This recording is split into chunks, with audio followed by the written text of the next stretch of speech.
ಮಂಜು ಕವಿದ run way ಬಳಿ ಭೀಕರ ಅವಘಡ ಆಗಿದ್ದಿದ್ದು ಮಹಾವಿಮಾನ ದುರಂತಕ್ಕೆ ಡಿಸಿಎಂ ಅಜಿತ್ ಪವಾರ್ ಬಲಿಯಾಗಿದ್ದಿದ್ದು. ಈ ವಿಮಾನ ದುರಂತಕ್ಕೆ ಕಾರಣ ಏನು ಅನ್ನೋದನ್ನ ನೆನೆ ಹೇಳ್ತಾ ಇದ್ರು. ಸೊ ಈ ಸಂದರ್ಭದಲ್ಲಿ ಗೊತ್ತಾಗಿದ್ದೇನು ಟೆಕ್ನಿಕಲ್ ಪ್ರಾಬ್ಲಮ್, ಟೆಕ್ನಿಕಲ್ ಎರರ್, ಇನ್ನೊಂದು ಮತ್ತೊಂದು. ಅದರ ಜೊತೆಗೆ ದಟ್ಟವಾಗಿ ಹಿಮ ಆವರಿಸ್ಕೊಂಡಿದ್ದಂಥ ಹಿನ್ನೆಲೆಯಲ್ಲಿ ಅವ್ರಿಗೆ ಲ್ಯಾಂಡಿಂಗ್ ಪ್ರಾಬ್ಲಮ್ ಆಯಿತು ಅನ್ನುವಂಥದ್ದು. ಸೊ ಅದಕ್ಕೆ ಸಂಬಂಧಪಟ್ಟಂತೆಗೆ ಏನೇನಾಯಿತು ಅಂತ ಅಪ್ಡೇಟ್ ಕೊಟ್ಟಿದ್ದಾರೆ, ಕ್ವಿಕ್ ಆಗಿ ನೋಡ್ಬಿಡೋಣ. ಮಹಾರಾಷ್ಟ್ರದ ಬಾರಾಮತಿಯಲ್ಲಿ ಇಳಿಯುವ ವೇಳೆ ನೆಲಕ್ಕಪ್ಪಳಿಸಿದ ವಿಮಾನ ಪತನ. ಅಜಿತ್, 2 ಪೈಲಟ್, ಮಹಿಳಾ ಸಿಬ್ಬಂದಿ, ಭದ್ರತಾ ಸಿಬ್ಬಂದಿ ಸೇರಿ 5 ಸಾವನ್ನಪ್ಪಿರುವಂಥದ್ದು. ಮಹಾರಾಷ್ಟ್ರದ ಪುಣೆ ಜಿಲ್ಲೆಯ ಬಾರಾಮತಿಯ ಏರ್‌ಸ್ಟ್ರಿಪ್ ಬಳಿ ಈ ಘಟನೆ ನಡೆದಿದೆ. ಬೆಳಗ್ಗೆ 8:50ಕ್ಕೆ ಲ್ಯಾಂಡಿಂಗ್ ಆಗುವ ವೇಳೆ ನಿನ್ನೆ ಈ ಒಂದು ಅವಘಡ ಸಂಭವಿಸಿರೋದು. ಏನಾಗಿತ್ತು ಅಂತ ನೋಡೋದಾದ್ರೆ, ಚುನಾವಣಾ ಪ್ರಚಾರ ನಡೆಸೋಕೆ ಮುಂಬೈನಿಂದ ಪುಣೆಗೆ ಆಗಮಿಸ್ತಾ ಇದ್ದ ಪವಾರ್ ಬಾರಾಮತಿ ಏರ್‌ಸ್ಟ್ರಿಪ್‌ನಲ್ಲಿ ಲ್ಯಾಂಡ್ ಆಗುವ ವೇಳೆ ಪತನ ಆಗುತ್ತೆ. ಈ ವೇಳೆ ವಿಮಾನಕ್ಕೆ ಬೆಂಕಿ ಹೊತ್ಕೊಳ್ಳುತ್ತೆ. ಪವಾರ್ ಸೇರಿ 5 ಜೀವಂತ ದಹನ ಆಗ್ತಾರೆ. ಇನ್ನು ಯಾರ್ಯಾರು ಇದ್ರು ಅಂತ ನೋಡೋದಾದ್ರೆ, ಅಜಿತ್ ಪವಾರ್ ಅವರಿದ್ರು, ಅವರ ಪೈಲಟ್ ಶಾಂಭವಿ ಇದ್ರು, ಪೈಲಟ್ ಅಟೆಂಡೆಂಟ್ ಪಿಂಕಿ ಮಾಲಿ ಇದ್ರು, ಕ್ಯಾಪ್ಟನ್ ಸುಮಿತ್ ಕಪೂರ್, ಭದ್ರತಾ ಸಿಬ್ಬಂದಿ ವಿಂದೀಪ್, ಇಷ್ಟು ಜನ ಟ್ರಾವೆಲ್ ಮಾಡ್ತಾ ಇದ್ರು. ಅಷ್ಟು ಜನನು ಕೂಡ ಸುಟ್ಟು ಕರಕಲಾಗಿದ್ದಾರೆ. ಇನ್ನು ರನ್ವೇ ಸರಿಯಾಗಿ ಕಾಣದೆ ಈ ಒಂದು ದುರಂತ ಸಂಭವಿಸಿದೆ ಅನ್ನೋದನ್ನು ಕೂಡ ಹೇಳಲಾಗ್ತಾ ಇದೆ. ಅಜಿತ್ ಪವಾರ್ ಮತ್ತು ಇತರೆ ನಾಲ್ವರಿದ್ದಂಥ ಲಿಯರ್ ಜೆಟ್ ವಿಮಾನ ಬುಧವಾರ ಬೆಳಗ್ಗೆ 8:10ಕ್ಕೆ ಮುಂಬೈನಿಂದ ಟೇಕ್ ಆಫ್ ಆಗುತ್ತೆ. ಇದಾದ ಕೆಲ ಹೊತ್ತಲ್ಲಿ ಹವಾಮಾನ ನೋಡಿ ಪೈಲಟ್ ವಿವೇಚನೆ ಬಳಸಿ ವಿಮಾನ ಇಳಿಸೋದಕ್ಕೆ ಪುಣೆ ಎಟಿಸಿಯಿಂದ ಸಲಹೆಯನ್ನು ಪಡ್ಕೊಳ್ತಾರೆ. ಈ ಮಾತುಕತೆ ವೇಳೆ ವಾಯು ಪರಿಸ್ಥಿತಿ ಶಾಂತವಾಗಿದ್ದು ಗೋಚರತೆ 3000 ಮೀಟರ್ ಇದೆ ಅನ್ನೋದನ್ನು ಪೈಲಟ್ಗೆ ಎಟಿಸಿ ಮಾಹಿತಿ ನೀಡ್ತಾರೆ. ಆದರೆ ವಿಮಾನ ಇಳಿಯುವ ಕೆಲ ಕ್ಷಣಕ್ಕೂ ಮೊದಲು 8:45ಕ್ಕೆ ರನ್ವೇ ಕಾಣಿಸ್ತಾನೆ ಇರಲಿಲ್ಲ ಅಂತ ಮಾಹಿತಿ ನೀಡ್ತಾರೆ. ಅಂದರೆ ನನಗೆ ರನ್ವೇ ಸ್ವಲ್ಪನೂ ಕೂಡ ಕಾಣಿಸ್ತಾ ಇಲ್ಲ, ಏನು ಮಾಡೋದು ಅಂತ. ಅದಾದಮೇಲೆ ಮೊದಲ ಬಾರಿ ಒಂದ್ಸತಿ ಟ್ರೈ ಮಾಡಿದ್ದಾರೆ ಲ್ಯಾಂಡಿಂಗ್ ಮಾಡೋದಕ್ಕೆ, ಬಟ್ ಆಗಿಲ್ಲ. ಸೊ ನೆಕ್ಸ್ಟ್ ಲ್ಯಾಂಡಿಂಗ್ ಮಾಡೋದಕ್ಕೆ ಅಂತ ಟ್ರೈ ಮಾಡಿದಾಗ ಈ ಒಂದು ಅಪಘಾತ ಸಂಭವಿಸಿರೋದು. ಹೀಗಾಗಿ ಶಿಷ್ಟಾಚಾರದಂತೆ ಲ್ಯಾಂಡಿಂಗ್ ಬಿಟ್ಟು ವಿಮಾನ ಮರಳಿ ಆಗಸಕ್ಕೆ ಅಲ್ಲೇ ಒಂದು ಸುತ್ತು ಹೊಡೆದು ಮತ್ತೆ ಲ್ಯಾಂಡಿಂಗಿಗೆ ಯತ್ನಿಸಿದ್ದಾರೆ. ಈ ವೇಳೆ ಇದ್ದಕ್ಕಿದ್ದಂತೆ ಎಟಿಸಿ ಜೊತೆ ಸಂಪರ್ಕ ಕಡಿತ ಆಗಿದೆ. ಅದರ ಬೆನ್ನಲ್ಲೇ ಭಾರೀ ಸ್ಫೋಟದ ಸದ್ದು ಕೇಳಿಬಂದಿದೆ. ವಿಮಾನ ಪತನ ಆಗಿದೆ. ಹೀಗಾಗಿ ವಿಮಾನ ನಿಲ್ದಾಣದಲ್ಲಿನ ಮಂಜು ಮಸುಕಿದಂಥ ವಾತಾವರಣದಿಂದಾಗಿ ರನ್ವೇ ಸರಿಯಾಗಿ ಕಾಣದೆ ಈ ಒಂದು ಅಪಘಾತ ಸಂಭವಿಸಿರುವಂಥ ಶಂಕೆಯನ್ನು ಸದ್ಯಕ್ಕೆ ವ್ಯಕ್ತಪಡಿಸ್ತಾ ಇದ್ದಾರೆ. ಬಟ್ ತನಿಖೆ ಆಗ್ತಾ ಇದೆ. ತನಿಖೆ ನಂತರ ಕಂಪ್ಲೀಟಾಗಿ ಏನಾಯಿತು ಏನು ಎತ್ತ ಅಂತ ಗೊತ್ತಾಗತ್ತೆ. ಇನ್ನು ಅಜಿತ್ ಪವಾರ್ ಅಗಲಿಕೆಯಿಂದ ಇದೀಗ ಎನ್ಸಿಪಿ ಅತಂತ್ರ ಪರಿಸ್ಥಿತಿಯನ್ನು ಎದುರಿಸಬೇಕಾದಂಥ ಸಿಚುವೇಶನ್ ಸದ್ಯಕ್ಕೆ ನಿರ್ಮಾಣ ಆಗಿದೆ. 41 ಶಾಸಕರಿಗೆ ಅನಾಥ ಭಾವ ಈಗ ಎದುರಾಗ್ತಾ ಇರುವಂಥದ್ದು. ಅಜಿತ್ ಪವಾರ್ ಅಗಲಿಕೆಯಿಂದ ಮಹಾರಾಷ್ಟ್ರದ ಮಹಾಯುತಿ ಸರ್ಕಾರದ ಆಧಾರ ಸ್ತಂಭ ಕುಸಿದಂತಾಗಿದ್ರೆ ಆತ ಎನ್ಸಿಪಿ ಅತಂತ್ರ ಸ್ಥಿತಿಗೆ ತಲುಪಿದೆ. ಅದರ ಭವಿಷ್ಯದ ಬಗ್ಗೆ ಸಾಕಷ್ಟು ಪ್ರಶ್ನೆಗಳು ಹೇಳ್ತಾ ಇದ್ದು ಅಜಿತ್ ಇಲ್ಲದೆ ಎನ್ಸಿಪಿ ಶಾಸಕರಿಗೆ ಅನಾಥ ಭಾವ ಕಾಡತೊಡಗಿದೆ. ಈ ನಡುವೆ ಅಜಿತ್ ಅನುಪಸ್ಥಿತಿಯಲ್ಲಿ ಭವಿಷ್ಯದ ದೃಷ್ಟಿಯಿಂದ ಶಾಸಕರು ಅನ್ಯ ಪಕ್ಷದತ್ತ ಹೆಜ್ಜೆ ಇಟ್ಟರೂ ಅಚ್ಚರಿ ಇಲ್ಲ ಅನ್ನುವಂಥ ಒಂದು ಪರಿಸ್ಥಿತಿ ಇದೀಗ ನಿರ್ಮಾಣ ಆಗಿರುವಂಥದ್ದು. ಅಂದರೆ ಈಗ ಅವರೇನೇ ಈ ಪಕ್ಷದ ಪ್ರಮುಖರು, ಪಕ್ಷವನ್ನು ಇಲ್ಲಿವರೆಗೂ ಕರ್ಕೊಂಡು ಬಂದಿದ್ದು. ಸೊ ಹೀಗಿರಬೇಕಾದ್ರೆ ಅವರೇ ಇಲ್ಲ ಅಂತ ಹೇಳಿದ್ರೆ ನಾವಿರೋದು ಸರಿ ಆಗತ್ತಾ? ಆ ಪರ್ಸನ್ ಇಲ್ಲ ಅಂತಂದಮೇಲೆ ನಮ್ಗೆ ಅಲ್ಲಿ ಇರೋದಕ್ಕೂ ಕೂಡ ಸಾಧ್ಯ ಇಲ್ಲ. ಸೊ ಅದಕ್ಕೇನು ಬೇರೆ ಇನ್ನೇನಾದರೂ ವ್ಯವಸ್ಥೆ ಮಾಡ್ಕೊಳ್ಬೇಕು, ಬೇರೆ ಯಾವುದಾದ್ರೂ ಪಕ್ಷಕ್ಕೆ ಹೋಗೋಣ, ಈ ಥರದೊಂದಷ್ಟು ಪ್ಲ್ಯಾನ್ನಲ್ಲಿ ಮನಸ್ಥಿತಿಯಲ್ಲಿ ಇದ್ದಾರೆ ಅನ್ನೋದು ಗೊತ್ತಾಗ್ತಾ ಇದೆ.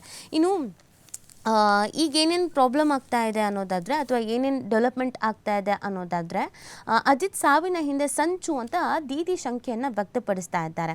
ಈ ದೇಶದಲ್ಲಿ ರಾಜಕಾರಣಿಗಳು ಸೇಫ್ ಅಲ್ಲ ಅಂತ ನಂಗೆ ಅನಿಸ್ತಾ ಇದೆ ಅಂತ ಅವ್ರು ಹೇಳ್ತಾ ಇರೋದು.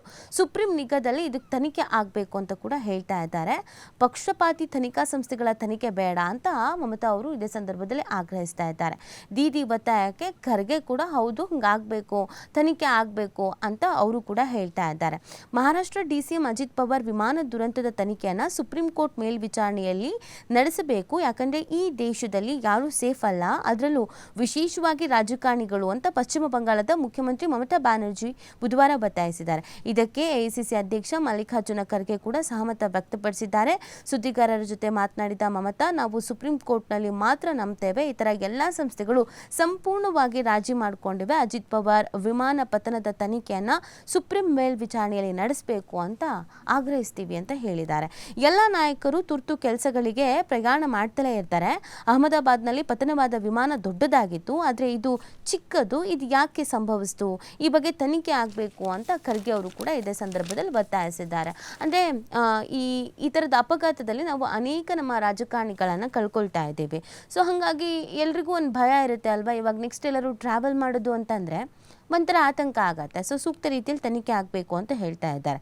ಇನ್ನು ಕೀಳು ರಾಜಕೀಯ ಅಂತ ದೀದಿಗೆ ಶರದ್ ಮತ್ತು ಫಡ್ನವೀಸ್ ತಿರುಗೇಟನ್ನು ಕೊಟ್ಟಿದ್ದಾರೆ. ಇದೇ ಸಂದರ್ಭದಲ್ಲಿ ಮಮತಾ ಬ್ಯಾನರ್ಜಿ ತುಂಬ ಕೆಳಮಟ್ಟಕ್ಕಿಳಿದು ಆರೋಪ ಮಾಡ್ತಾ ಇದ್ದಾರೆ, ಅನಗತ್ಯವಾಗಿ ರಾಜಕೀಯ ಮಾಡ್ತಾ ಇದ್ದಾರೆ ಅಂತ ಅಜಿತ್ ಪವಾರ್ ಸಾವಿನ ತನಿಖೆಗೆ ಆಗ್ರಹಿಸಿದ್ದ ಟಿಎಂಸಿ ನಾಯಕಿ ಬ್ಯಾನರ್ಜಿಗೆ ಮಹಾರಾಷ್ಟ್ರ ಸಿಎಂ ದೇವೇಂದ್ರ ಫಡ್ನವೀಸ್ ತಿರುಗೇಟನ್ನು ನೀಡಿದ್ದಾರೆ. ಇದೇ ವೇಳೆ ಇದು ಸಂಪೂರ್ಣ ಆಕಸ್ಮಿಕ, ಇದರಲ್ಲಿ ಯಾವುದೇ ರಾಜಕೀಯ ಇಲ್ಲ, ರಾಜ್ಯವು ಅಪಾರ ನಷ್ಟ ಅನುಭವಿಸಿದೆ ಮತ್ತು ಅದನ್ನು ತುಂಬೋಕೆ ಸಾಧ್ಯವೇ ಇಲ್ಲ ಅಂತ ಎನ್ಸಿಪಿ ನಾಯಕ ಶರದ್ ಪವಾರ್ ಅವರು ಕೂಡ ಇದಕ್ಕೆ ಸಂಬಂಧಪಟ್ಟಂತೆಗೆ ಹೇಳ್ಕೊಂಡಿದ್ದಾರೆ. ಸೊ ಇದು ತುಂಬಾನೇ ಬೇಸರ ಆಗ್ತಾ ಇದ್ದಂಥ ಸುದ್ದಿ. ಎಲ್ರಿಗೂ ಕೂಡ ಈ ಥರದೊಂದು ಘಟನೆ ನಡಿಬಾರ್ದಿತ್ತು ಅನ್ನೋದು ಇತ್ತು.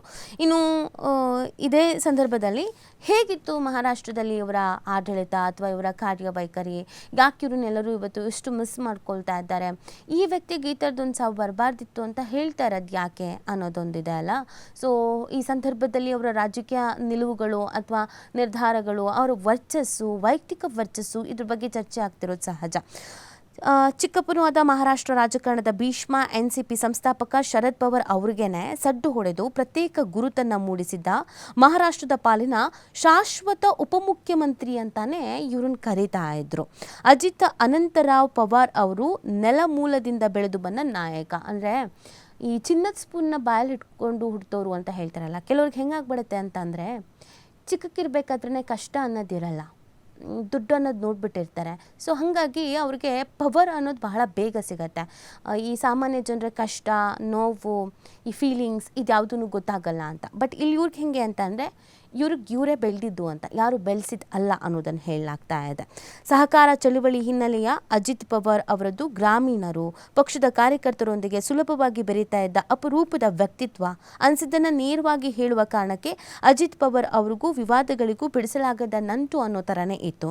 ಚಿಕ್ಕಪ್ಪ ಶರದ್ ಪವಾರ್ ಅವರನ್ನೇ ರಾಜಕೀಯ ಗುರುವಾಗಿ ಪರಿಗಣಿಸಿ ಅವರ ನೆರಳಿನಲ್ಲೇ ಬೆಳೆದ್ರೂ ಮಹಾರಾಷ್ಟ್ರ ರಾಜಕಾರಣದಲ್ಲಿ ಅಜಿತ್ ತಮ್ಮದೇ ಆದಂಥ ಛಾಪನ್ನು ಮೂಡಿಸಿದಂಥ ವ್ಯಕ್ತಿ ಅಂತ ಕರೆಸ್ಕೊಳ್ತಾರೆ.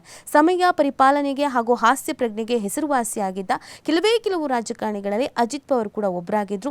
ಅನೇಕ ಬಾರಿ ಸಿಬ್ಬಂದಿಗಿಂತಲೂ ಮೊದಲೇ ಕಚೇರಿಗೆ ಆಗಮಿಸ್ತಾ ಇದ್ರು.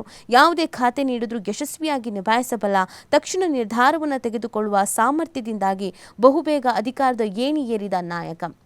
ಹಣಕಾಸಾಗಿರ್ಬೋದು, ಮತ್ತು ಈ DCM ಉಪಮುಖ್ಯಮಂತ್ರಿ ಆಗಿರ್ಬೋದು, ಸಾಕಷ್ಟು ಬಾರಿ ಸಾಕಷ್ಟು ಹುದ್ದೆಗಳನ್ನು ಇವರು ಅನುಭವಿಸಿದ್ದಾರೆ.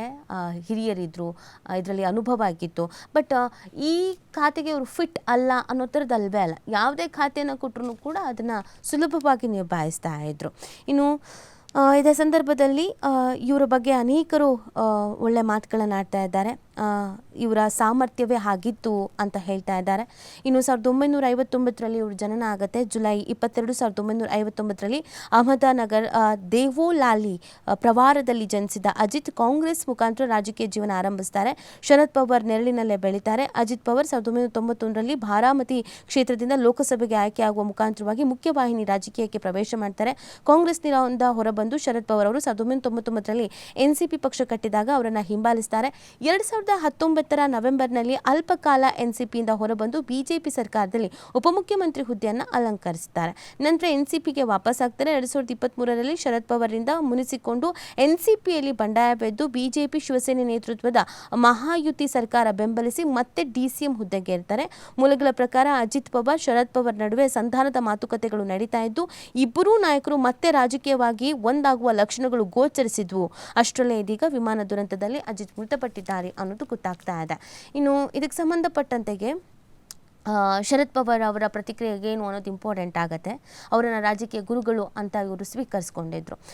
ಅಜಿತ್ ಪವಾರ್ ನಿಧನದ ವಿಷಯ ತಿಳಿತಾ ಇದ್ದಂತೆ ಘಟನೆ ನಡೆದ ಬಾರಾಮತಿಗೆ ಬಂದಿಳಿದ ಅವರ ಚಿಕ್ಕಪ್ಪನೂ ಆಗಿರುವ NCP ನಾಯಕ ಶರದ್ ಪವಾರ್ ಅವರು ಇದು ಹೇಗಾಯಿತು ಅಂತ ಆಘಾತ ವ್ಯಕ್ತಪಡಿಸಿದ್ದಾರೆ. ಸಾವಿನ ಸುದ್ದಿ ತಿಳಿತಾ ಇದ್ದಂತೆ ಪತ್ನಿ ಪ್ರತಿಭಾ ಜೊತೆ ಮುಂಬೈನಿಂದ ಹೆಲಿಕಾಪ್ಟರ್ನಲ್ಲಿ ಬಾರಾಮತಿಗೆ ಬಂದಂಥ ಶರದ್ ಗಾಬರಿ ಆಗಿದ್ರು. ಬಳಿಕ ಅಜಿತ್ ದೇಹವನ್ನು ಪರೀಕ್ಷೆ ನಡೆಸ್ತಾ ಇದ್ದ ಆಸ್ಪತ್ರೆಗೆ ತೆರಳುತ್ತಾರೆ. ಸೋದರ ಸಂಬಂಧಿ ಮತ್ತು ರಾಜಕೀಯ ಶಿಷ್ಯನನ್ನು ಕಳೆದುಕೊಂಡು ದುಃಖ ಅವರ ಮುಖದಲ್ಲಿ ಇತ್ತು. ಕಣ್ಣೀರು ಹಾಕಿದ್ರು. ಅಂದರೆ ತಮ್ಮ ಎದುರುಗಡೆನೇ ಬೆಳೆದಿರ್ತಾರೆ. ಚಿಕ್ಕಪ್ಪನ ಸ್ಥಾನ ಇವರಿಗಿತ್ತು, ರಾಜಕೀಯ ಗುರುಗಳ ಸ್ಥಾನವನ್ನು ಕೊಟ್ಟಿದ್ರು, ರಾಜಕೀಯವಾಗಿ ಇವ್ರ ಬಳಿನೇ ಎಲ್ಲವನ್ನ ಕೂಡ ತಿಳ್ಕೊಳ್ತಾ ಇದ್ರು. ಹೀಗಿರಬೇಕಾದ್ರೆ ಇತ್ತೀಚೆಗೇನೋ ಮುನಿಸಿರ್ಬೋದು ಅಥವಾ ಬೇರೆ ಬೇರೆ ಆಯಾಮಗಳನ್ನು ಪಡ್ಕೊಂಡಿದ್ರು ಅಥವಾ ಬೇರೆ ಬೇರೆ ಸಿದ್ಧಾಂತಗಳನ್ನು ಒಪ್ಕೊಂಡಿದ್ರು, ಅದು ಸೆಕೆಂಡ್ರಿ. ಚಿಕ್ಕ ವಯಸ್ಸಿಂದ ನೋಡಿರ್ತಾರೆ, ಹೆಂಗೆ ಬೆಳೆದಿರ್ತಾರೆ, ಎಷ್ಟು ಕಷ್ಟಪಟ್ಟು ಬೆಳೆದಿರ್ತಾರೆ, ಇವತ್ತಿಗೆ ಈ ಹುದ್ದೆಗೆ ಬರೋದಕ್ಕೆ ಅಥವಾ ಈ ಉನ್ನತ ಸ್ಥಾನಮಾನಕ್ಕೆ ಬರೋದಕ್ಕೆ ಅವ್ರು ಎಷ್ಟು ಪ್ರಯತ್ನ ಪಟ್ಟಿರ್ತಾರೆ ಅನ್ನೋದು ಗೊತ್ತಿರತ್ತೆ. ಈ ಥರದೊಂದು ಸಾವು ಅಥವಾ ಈ ಥರದೊಂದು ದುರಂತ ಕಣ್ಣೆದುರಾದಾಗ ಆಘಾತ ಆಗೇ ಆಗತ್ತಲ್ವ, ಎಂಥವ್ರಿಗಾದ್ರೂ ಆಘಾತ ಆಗತ್ತೆ. ಸೊ ಆ ಆಘಾತದಿಂದ ಅವರು ಹೊರಗೆ ಬರೋದಕ್ಕೆ ಸ್ವಲ್ಪ ಸಮಯ ಬೇಕಾಗತ್ತೆ. ಇನ್ನು ಈ ಅಪಘಾತದಲ್ಲಿ, ಈ ಅವಘಡದಲ್ಲಿ ಈ 5 ಮೃತದೇಹಗಳು ಕೂಡ ಛಿದ್ರವಾಗಿತ್ತು, ಗುರುತೇ ಸಿಗದಷ್ಟು, ಯಾರ್ಯಾರ ದೇಹ ಯಾವ್ದು ಅಂತ ಗುರುತೇ ಸಿಗದಷ್ಟು. ಬಟ್ DNA ಟೆಸ್ಟ್ ಮಾಡ್ದೇನೆ ನಾರ್ಮಲಾಗಿ ನಾವು ಇತ್ತೀಚೆಗೆ ಈ ಬಸ್ ದುರಂತ ಎಲ್ಲ ಸಂಭವಿಸ್ತಲ್ಲ, ಸುಟ್ಟು ಕರಕಲಾದಂಥ ದೇಹಗಳು, ಇವ್ರು ನಮ್ಮವರೇನಾ, ಈಗ ಬಿದ್ದಿರೋ ಈ ಮೃತದೇಹ ಅಥವಾ ಸಾವನ್ನಪ್ಪಿರೋದು ಇದು ನಮ್ಮ ಕಡೆಯವ್ರದ್ದೇನ ದೇಹ ಅಂತ ಕಂಡುಹಿಡಿಯೋಕ್ಕೂ ಆಗಲ್ಲ, ಸುಟ್ಟು ಕರಕಲಾಗಿ ಹೋಗಿದ್ರೆ. ಹಾಗೆ ಹೆಂಗೆ ಕಂಡುಹಿಡಿತಾರೆ? DNA ಟೆಸ್ಟ್ ಮಾಡ್ತಾರೆ. ಬಟ್ ಇಲ್ಲಿ ಅಜಿತ್ ಅವರ DNA ಟೆಸ್ಟ್ ಕೂಡ ಮಾಡ್ದೇನೆ ಇದು ಅವ್ರದ್ದೇ ಮೃತದೇಹ ಅಂತ ಕಂಡುಹಿಡಿದ್ರು. ಹೇಗೆ? ಮಹಾರಾಷ್ಟ್ರದ DCM ಅಜಿತ್ ಪವಾರ್ ನಿರಂತರ ಒಡನಾಡಿಯಾಗಿದ್ದ ಕೈಗಡಿಯಾರ ಅಂದರೆ ವಾಚ್ ಮುಖಾಂತರವಾಗಿ ವಿಮಾನ ಅಪಘಾತ ಸ್ಥಳದಲ್ಲಿ ಅವರನ್ನು ಗುರುತಿಸೋಕ್ಕೆ ಸಹಾಯ ಮಾಡಿತು. ದೇಹಗಳು ಛಿದ್ರವಾಗಿದ್ದರೂ ಪ್ರತ್ಯಕ್ಷದರ್ಶಿಗಳು ಅವರ ವಾಚ್ ನೋಡಿ ದೇಹವನ್ನು ಗುರುತಿಸ್ತಾರೆ. ಗಡಿಯಾರ NCP ಚಿಹ್ನೆ ಕೂಡ ಹೌದು. ಸೊ ಅವರ ವಾಚ್ ಮುಖಾಂತರವಾಗಿಗೆ ಅವರನ್ನು ಗುರುತು ಹಚ್ಚಿತು, ಇಲ್ಲ ಇದು ಅಜಿತ್ ಅವ್ರದ್ದೇ ಮೃತದೇಹ ಅಂತ ಗುರುತು ಹಚ್ಚಿತು. ಅಲ್ಲಿವರೆಗೂ ಇಲ್ಲ ಅನ್ನೋದನ್ನು ಹೇಳ್ತಾ ಇದ್ದಾರೆ. ಇನ್ನು ಅಜಿತ್ ಅಗಲಿಕೆಯಿಂದ NCP ಅತಂತ್ರ ಅಂತ ನಾವಾಗಲೇ ಹೇಳ್ತಾ ಇದ್ವಿ. ಸೊ 41 NCP ಶಾಸಕರಿಗೆ ಇದೀಗ ಅನಾಥ ಭಾವ. ಶರದ್ ಪವಾರ್ ಬಣಕ್ಕೆ ಮರಳುವ ಬಗ್ಗೆ ಅವರಿಂದ ಚಿಂತನೆ ನಡೀತಾ ಇದೆಯಂತೆ. ಶಿವಸೇನೆ BJP ಜೊತೆ ಸೇರ್ತಾರಾ ಅನ್ನೋದು ಪ್ರಶ್ನೆ ಇದೆ. ಅಜಿತ್ ಪತ್ನಿ ಸುನೇತ್ರಾ ಪಕ್ಷದ ಚುಕ್ಕಾಣಿ ಹಿಡಿಯುವಂಥ ಗುಸುಗುಸು ಕೂಡ ಇದೆ. ಸದ್ಯಕ್ಕೀಗ ಈ ಚರ್ಚೆ ಆಗ್ತಿರೋದಷ್ಟೇ, ಈಗಲೇ ಎಲ್ಲ ನಿರ್ಧಾರ ಆಗಲ್ಲ. ಬಟ್ ಅಲ್ಲಿರುವಂಥ ಶಾಸಕರಿಗೆ ಒಂಥರ ಅನಾಥ ಭಾವ, ವಾಟ್ ನೆಕ್ಸ್ಟ್, ನಾವು ಏನು ಮಾಡೋದು, ಎಲ್ಲಿಗೆ ಹೋಗೋದು